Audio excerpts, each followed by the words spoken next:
അന്നോണ്ടാരല്ല ഞാൻ ഇന്ത്യക്കാരന്റെ ജുബന്റെ ഉള്ളിൽ നിന്ന് മുന്തിരി എടുക്കാൻ പറഞ്ഞേ. നല്ല കാര്യം ഉണ്ടായിരുന്നു. അന്റെ ഒക്കെ പണിയല്ലേ നായേ, അണക്കൊക്കെ മാണ്ടിട്ടാ ഞാൻ മുന്തിരി എടുത്ത്. കോടത്തിന്റെ ഉള്ളിൽ കൂറ കുടുങ്ങിയേരി ഒന്ന് കഴിച്ചലാക്കി ഉണ്ടോ. ഇത് ജുബൊന്നുമല്ലടോ, ഇത് ഏതോ പെൺകുട്ടികളെ പാട്ടിയാലെ ചുരിദാറിന്റെ കാലാ അത്. അന്റെ ഓളെ പാവാടെ ചിലക്കഥ വലിച്ചാ കൊരങ്ങ.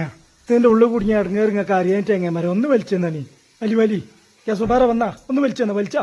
പള്ളിയേക്കരി 200 രൂപ നേർച്ചേർന്ന ആളാ. അത് ഞാൻ അതിന്റെ ഉള്ളിൽ കുടുങ്ങിയപ്പോ തന്നെ നേർച്ചേർന്നെ. എപ്പോഴും നേർച്ചേരാ എന്റെ ബാപ്പേര് പൈസ.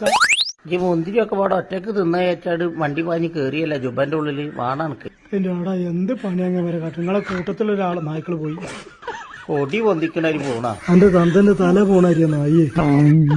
വല്ലാത്തൊരു കോളിത് വിളഞ്ഞീമേൽ ഈ ചൊട്ടിയരിയായി പോയാലോ പഠിച്ചോനെ. നീ തൊപ്പിക്കോടന്റെ വട്ടത്ത് കണ്ടാലും ഞാൻ ജാതി പരിപാടിക്കുണ്ടാവില്ല. പൊന്നാർ ചെങ്ങ ആരെങ്കിലും ഒന്ന് കഴിച്ചാലൊക്കെ കുറിപ്പോളെ. എനിക്ക് ആകെ ഇടങ്ങേറായി. മഞ്ചേരിയോ ഇവിടെ തുണി കുടിച്ച് ചാകാനായിരുന്നു.